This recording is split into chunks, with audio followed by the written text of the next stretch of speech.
terrible caso de agresión física contra un niño ocurrió el día de ayer en la zona de Capitán Vado. Una madre tomó la drástica medida de castigo contra su hijo de 5 años, lo golpeó por la espalda con el cable de un cargador de celular, aparentemente, por no querer asistir a la escuela.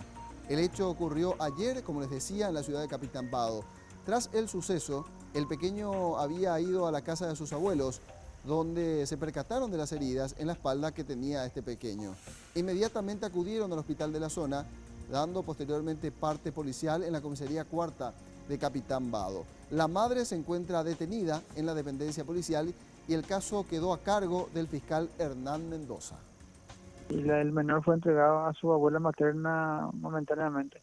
¿En qué estado se encuentra el menor ahora? ¿Está bien? Está bien, aparte de las hematomas que tiene por la espalda, pero está bien. De hecho que hay una trauma psicológica seguramente importante, ¿verdad? Pero está bien.